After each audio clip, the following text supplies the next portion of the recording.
Welcome to YouBook channel.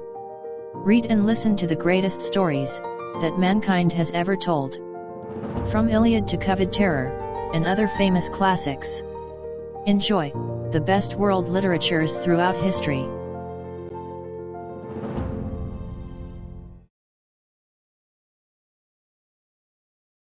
Copyright 2021. By Jerry Ducatis. All rights reserved. The Project Gutenberg ebook of The Merry Adventures of Robin Hood. Written and illustrated by Howard Pyle.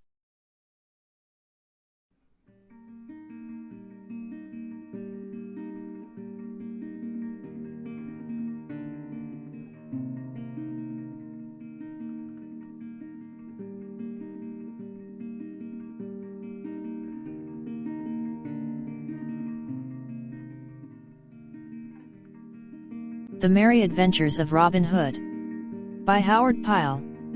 Will Stutely rescued by his companions.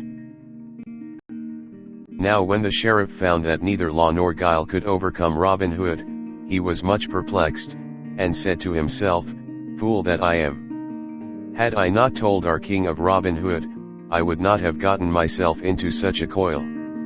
But now I must either take him captive or have wrath visited upon my head from his most gracious majesty. I have tried law, and I have tried guile, and I have failed in both, so I will try what may be done with might." Thus communing within himself, he called his constables together and told them what was in his mind. "Now take ye each 4 men, all armed in proof," said he, "and get ye gone to the forest, at different points, and lie in wait for this same Robin Hood.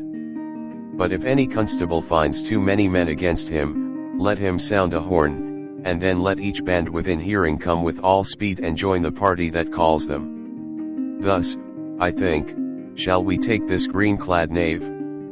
Furthermore, to him that first meeth with Robin Hood shall 100 pounds of silver money be given, if he be brought to me dead or alive, and to him that meeth with any of his band shall 20 pounds be given, if such be brought to me dead or alive.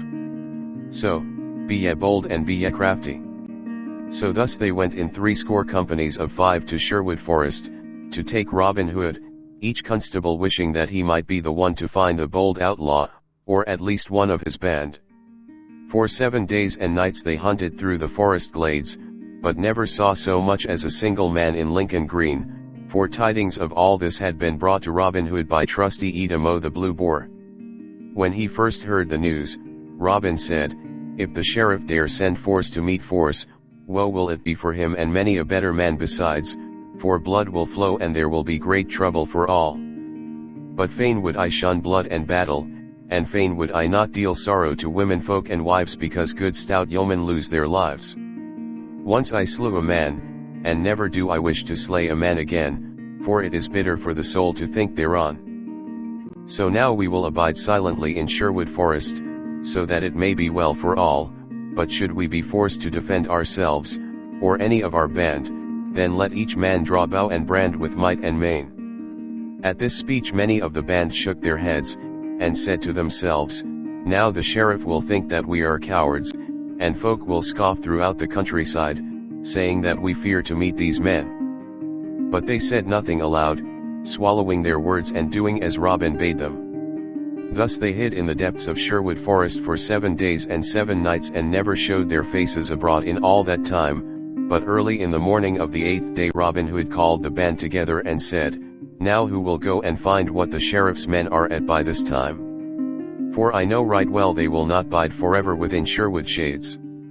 At this a great shout arose, and each man waved his bow aloft and cried that he might be the one to go. Then Robin Hood's heart was proud when he looked around on his stout, brave fellows, and he said, "Brave and true are ye all, my merry men, and a right stout band of good fellows are ye, but ye cannot all go, so I will choose one from among you, and it shall be good Will Stutely, for he is as sly as an old dog fox in Sherwood Forest." Then Will Stutely leaped high aloft and laughed loudly, clapping his hands for pure joy that he should have been chosen from among them all.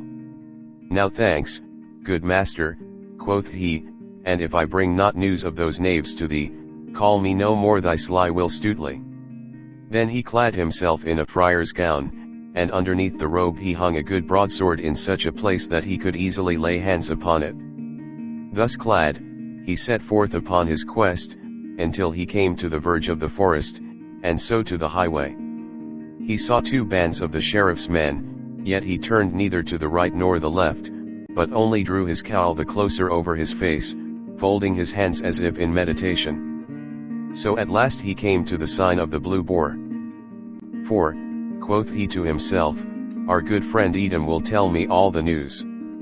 At the sign of the Blue Boar he found a band of the sheriff's men drinking right lustily.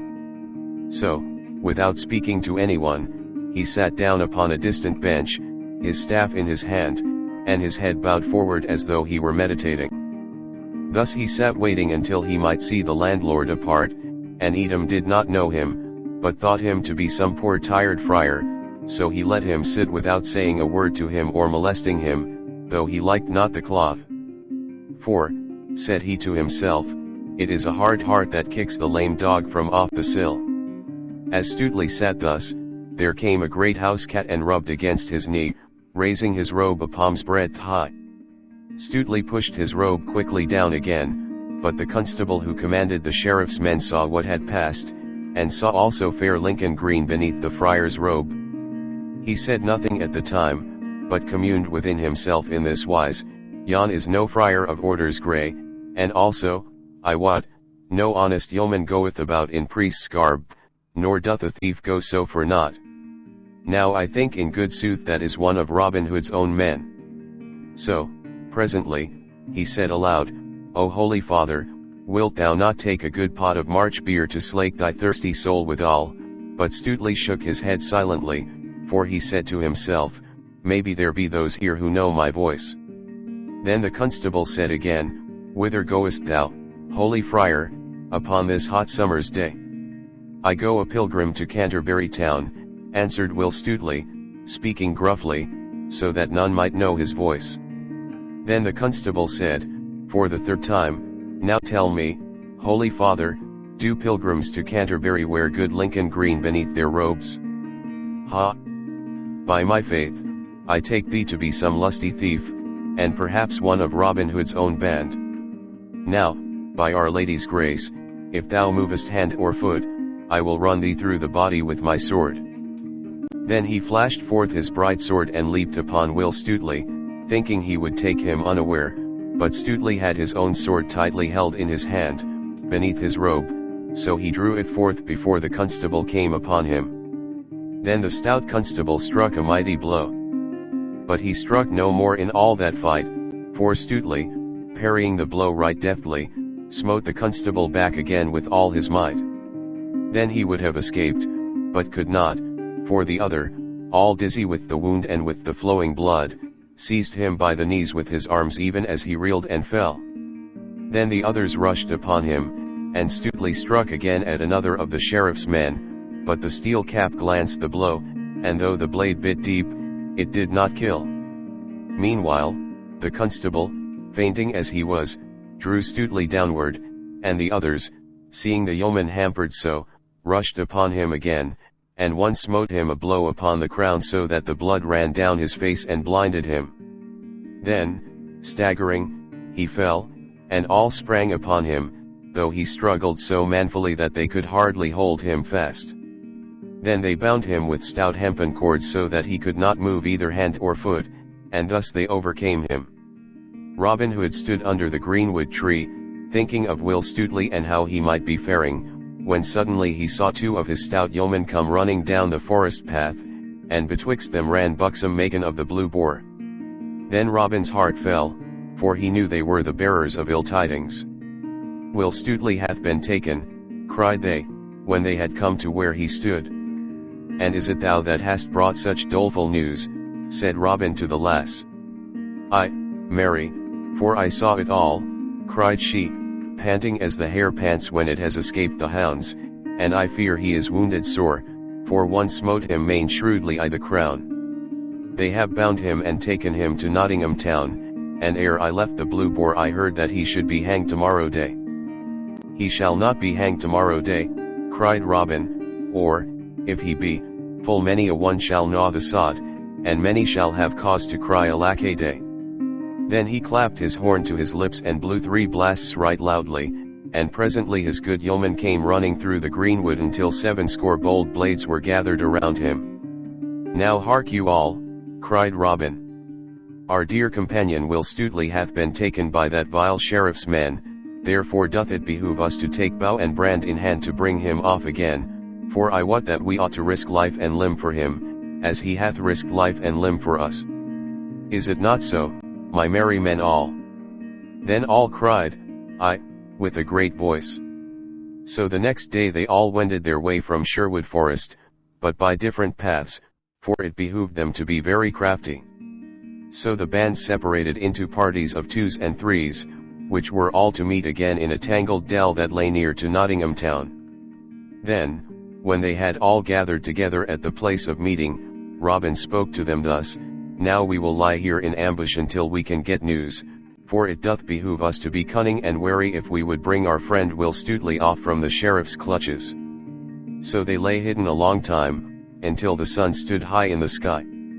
The day was warm and the dusty road was bare of travellers, except an aged palmer who walked slowly along the high road that led close beside the grey castle wall of Nottingham town. When Robin saw that no other wayfarer was within sight, he called young David of Doncaster, who was a shrewd man for his years, and said to him, Now get thee forth, young David, and speak to yonder palmer that walks beside the town wall, for he hath come but now from Nottingham town, and may tell the news of good Stutely, perchance.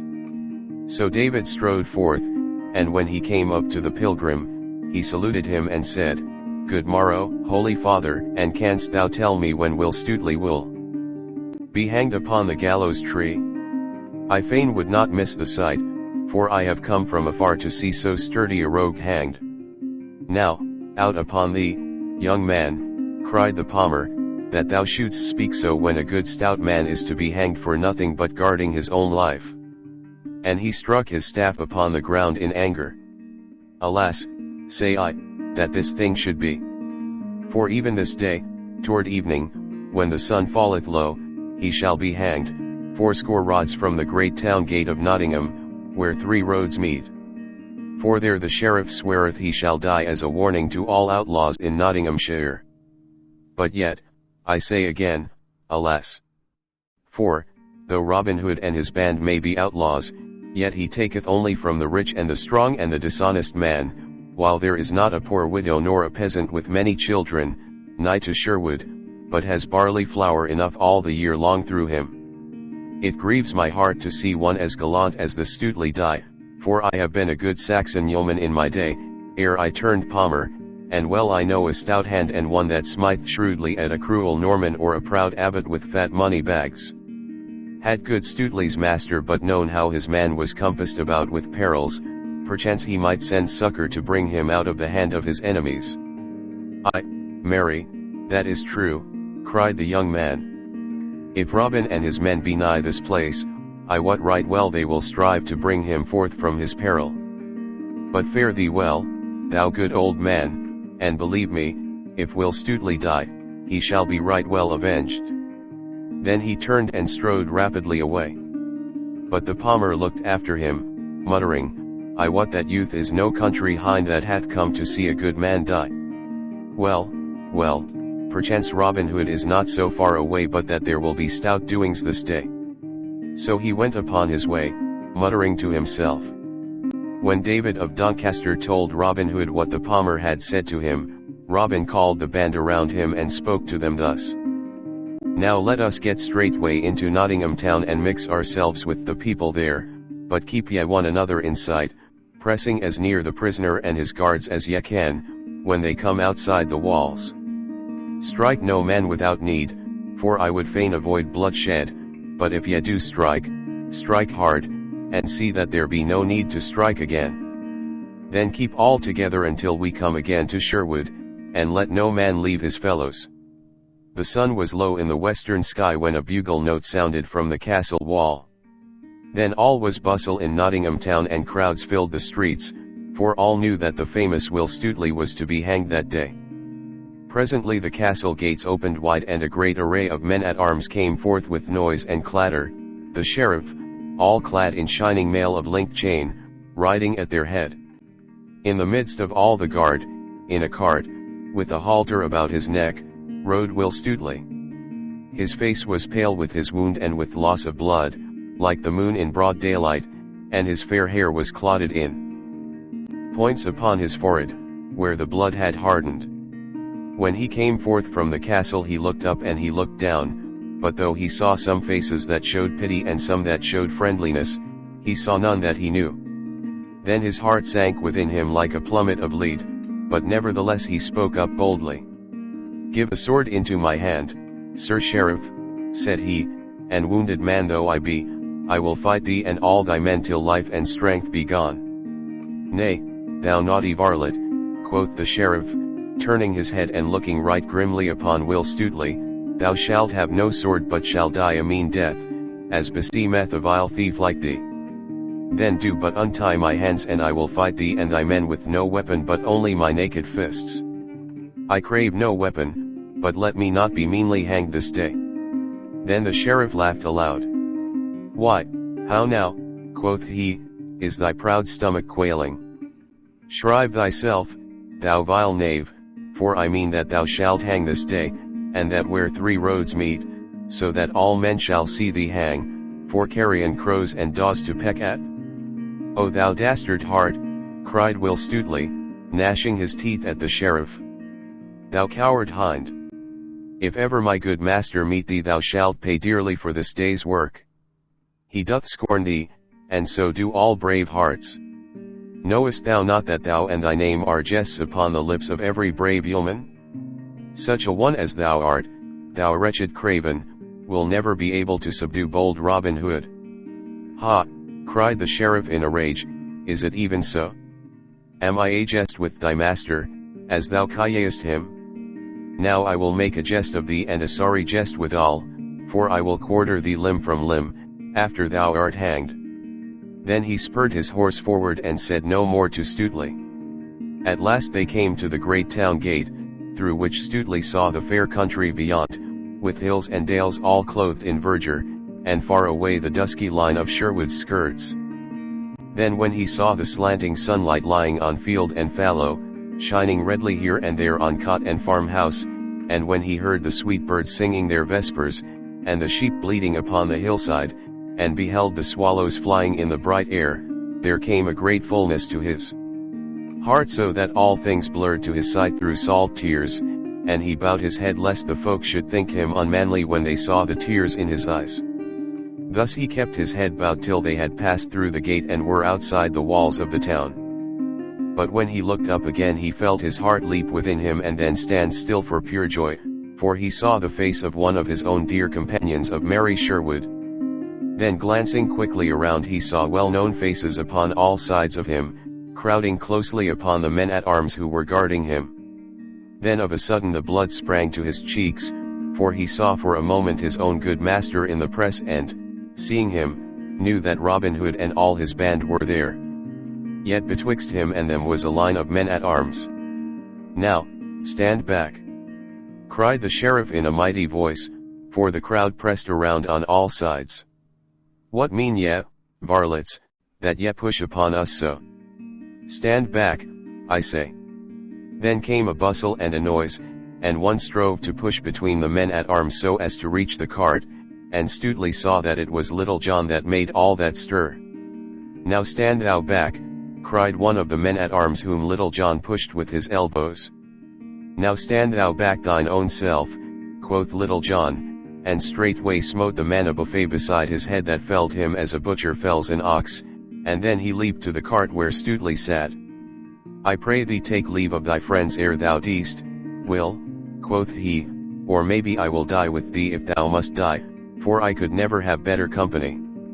Then with one stroke he cut the bonds that bound the other's arms and legs, and Stutely leaped straightway from the cart. "Now as I live," cried the sheriff, "yon varlet I know right well is a sturdy rebel. Take him, I bid you all, and let him not go." So saying, he spurred his horse upon Little John, and rising in his stirrups smote with might and main, but Little John ducked quickly underneath the horse's belly and the blow whistled harmlessly over his head. "Nay, good Sir Sheriff," cried he, leaping up again when the blow had passed, "I must e'en borrow thy most worshipful sword." Thereupon he twitched the weapon deftly from out the sheriff's hand. "Here, Stutely," he cried, "the sheriff hath lent thee his sword. Back to back with me, man, and defend thyself, for help is nigh." "Down with them," bellowed the sheriff in a voice like an angry bull. And he spurred his horse upon the two who now stood back to back, forgetting in his rage that he had no weapon with which to defend himself. "Stand back, Sheriff," cried Little John. And even as he spoke, a bugle horn sounded shrilly and a cloth-yard shaft whistled within an inch of the sheriff's head. Then came a swaying hither and thither, and oaths, cries, and groans, and clashing of steel, and swords flashed in the setting sun, and a score of arrows whistled through the air. And some cried, "Help, help," and some, "A rescue, a rescue." "Treason," cried the sheriff in a loud voice. Bear back, else we be all dead men." Thereupon he reined his horse backward through the thickest of the crowd. Now Robin Hood and his band might have slain half of the sheriff's men had they desired to do so, but they let them push out of the press and get them gone, only sending a bunch of arrows after them to hurry them in their flight. "Oh stay," shouted Will Stutely after the sheriff. "Thou wilt never catch bold Robin Hood if thou dost not stand to meet him face to face." But the sheriff, bowing along his horse's back, made no answer but only spurred the faster. Then Will Stutely turned to Little John and looked him in the face till the tears ran down from his eyes and he wept aloud, and kissing his friend's cheeks, "O Little John," quoth he, "mine own true friend, and he that I love better than man or woman in all the world beside. Little did I reckon to see thy face this day, or to meet thee this side paradise." Little John could make no answer, but wept also. Then Robin Hood gathered his band together in a close rank, with Will Stutely in the midst, and thus they moved slowly away toward Sherwood, and were gone, as a storm cloud moves away from the spot where a tempest has swept the land. But they left 10 of the sheriff's men lying along the ground wounded, some more, some less, yet no one knew who smote them down. Thus the sheriff of Nottingham tried thrice to take Robin Hood and failed each time. And the last time he was frightened, for he felt how near he had come to losing his life, so he said, "These men fear neither God nor man, nor king, nor king's officers. I would sooner lose mine office than my life, so I will trouble them no more." So he kept close within his castle for many a day and dared not show his face outside of his own household, and all the time he was gloomy and would speak to no one, for he was ashamed of what had happened that day.